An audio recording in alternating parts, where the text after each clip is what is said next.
आज मैं आपको गरीब भाई और अमीर भाई की कहानी सुनाने जा रही हूँ। किसी गांव में दो भाई रहते थे। एक भाई बहुत ही अमीर था और दूसरा भाई बहुत ही गरीब था। एक दिन गरीब भाई अमीर भाई के घर जाता है और कुछ पैसे मांगता है। तो अमीर भाई कहता है, मैंने कोई अपार धन जमा करके तो रखा नहीं है कि कोई भी आकर मांगेगा और मैं दे दूंगा। तो गरीब भाई कहता है, नहीं भैया, 3 दिनों से मैंने कुछ नहीं खाया, इसलिए आप मुझे कुछ पैसे दे देते तो मैं कुछ खा लेता। फिर अमीर भाई कहता है, सुनो, सुबह सुबह मुझे इस तरह की बातें सुनना बिल्कुल पसंद नहीं है। तू मेरा सगा भाई है, इसलिए मुझसे तेरा दुख देखा नहीं जाता। एक काम कर, आज पूरे दिन मेरे बगीचे की सफाई कर दे। फिर वह गरीब भाई कहता है, ठीक है भैया, मैं तैयार हूं। फिर अमीर भाई कहता है, अरे कोई है, मेरा दूध लेकर आओ। फिर उनका एक नौकर दूध लेकर आता है और अपने भाई को कहता है, तो ठीक है, जाओ काम पर लग जाओ। और अपने नौकर से कहता है, इन्हें कुदाल और फावड़ा दे दो। गरीब भाई बड़ी मेहनत करके कड़ी धूप में पूरे बगीचे की सफाई करता है और पेड़ पौधों की अच्छे से क्यारियां बनाता है। ऐसा करते करते उसे शाम हो जाती है। तब गरीब भाई अमीर भाई के पास जाता है अपने मेहनत की मजदूरी लेने के लिए। तो अमीर भाई कहता है, हाँ, बहुत अच्छा काम किया है तूने। और अपने नौकर को आवाज लगाता है, इसकी मजदूरी लेकर आओ। तो नौकर 4 रोटी और थोड़ी सी सब्जी लाता है और वहां रख देता है। फिर अमीर भाई कहता है, यह लो तुम्हारे पूरे दिन की कमाई। तो गरीब भाई कहता है, सिर्फ 4 रोटी? तो अमीर भाई कहता है, आटा खरीदना नहीं पड़ा, जलाने का खर्चा बच गया और मेहनत भी नहीं करनी पड़ी, और क्या चाहिए? तो गरीब भाई कहता है, हाँ वही तो, और क्या चाहिए मुझे? फिर अमीर भाई कहता है, सुन, कल मेरा जन्मदिन है, तू और तेरी बीवी घर पर खाना खाने आना और लोगों की थोड़ी मदद भी कर देना। तो गरीब भाई कहता है, जरूर आऊंगा भैया। भैया के जन्मदिन में भाई ना आए, ऐसा हो सकता है क्या? जरूर आऊंगा। अब मैं चलता हूँ। 4 रोटी लेकर गरीब भाई अपने घर पहुंचा तो उसकी बीबी कहती है, क्यों जी, आपने सारे दिन मेहनत की और भैया ने सिर्फ 4 रोटी ही दी?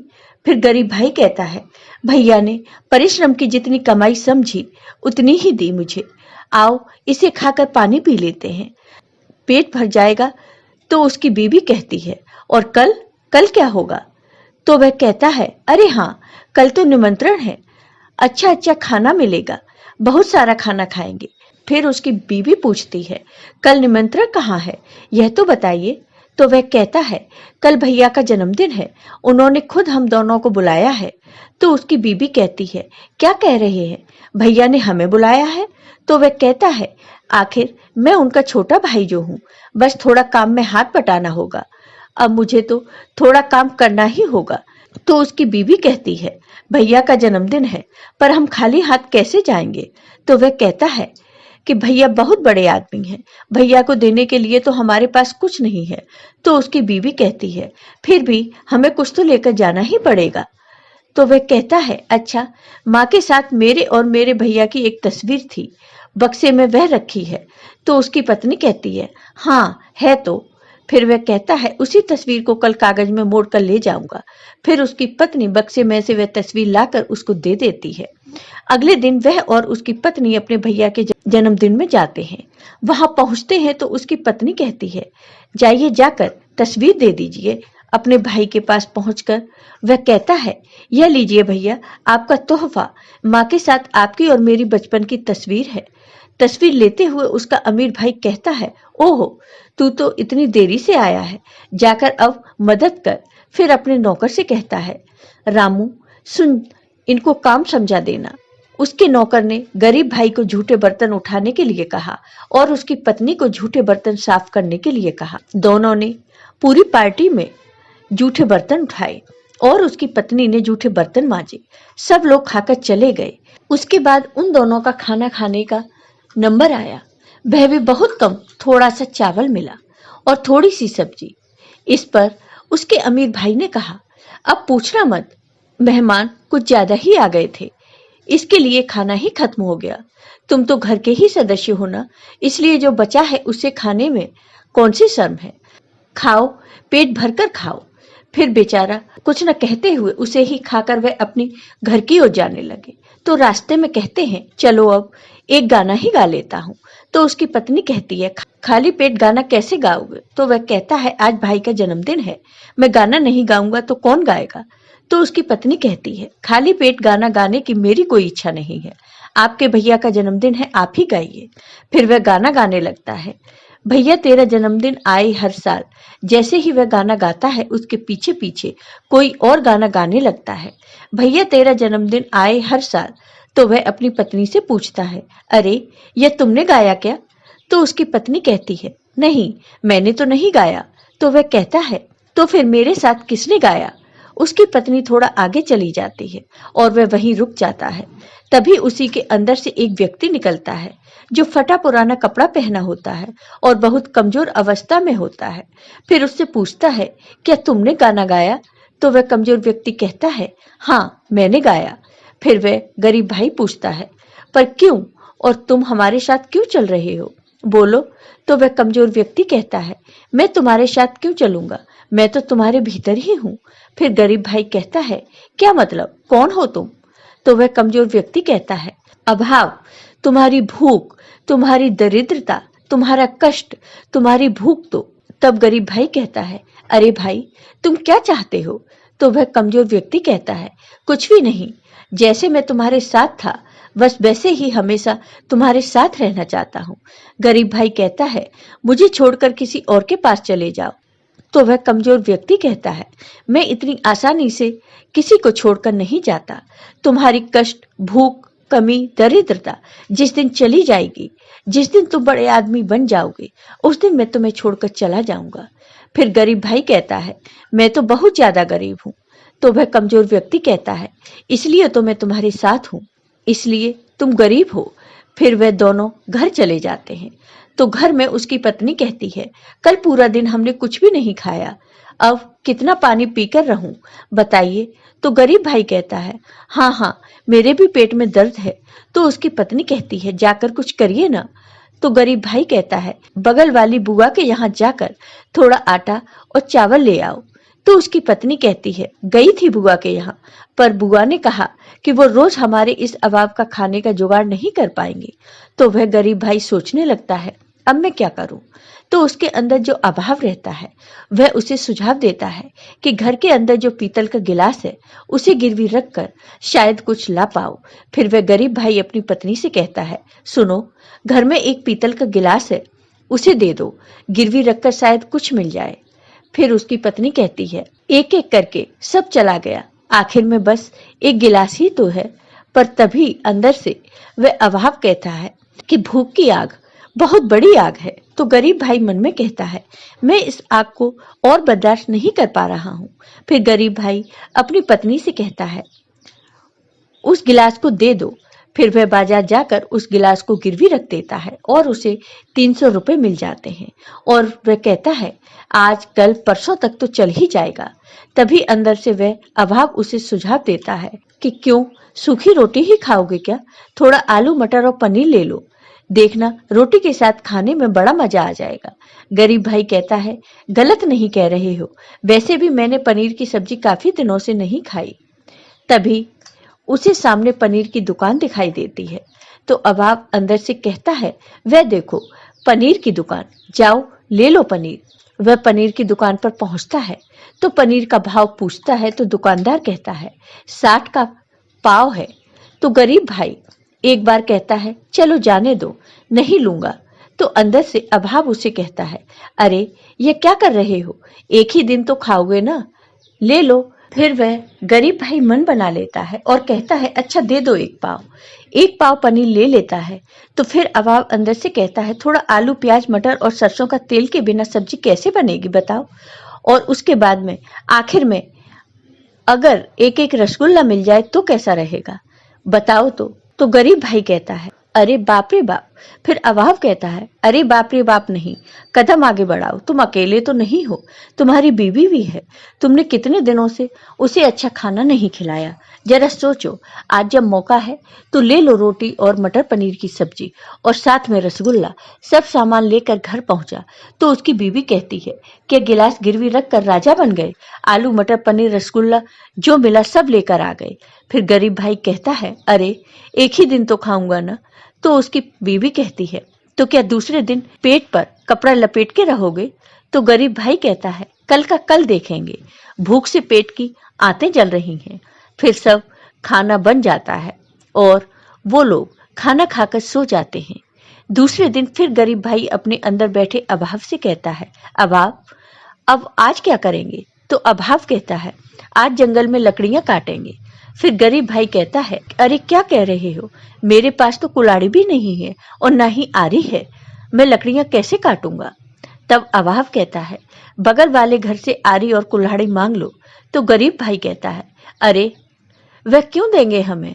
तो अभाव कहता है, देंगे, जरूर देंगे। उन्हें कहना कि लकड़ियां बेचकर जो आमदनी होगी उससे कुल्हाड़ी और आरी का किराया चुका देंगे।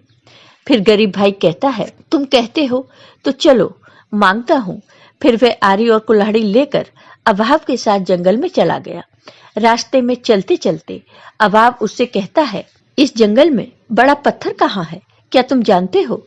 फिर गरीब आदमी कहता है, हाँ जानता हूँ, पूरी जिंदगी यही तो लकड़ियां काटी हैं। तो अभाव कहता है, उस तरफ ही चलो। तो गरीब आदमी कहता है, अभाव तुम्हारे मन में क्या चल रहा है, मैं कुछ समझ नहीं पा रहा हूँ। मुझसे सब खर्च तो करवा लिया, अब क्या मेरी जान लेना चाहते हो?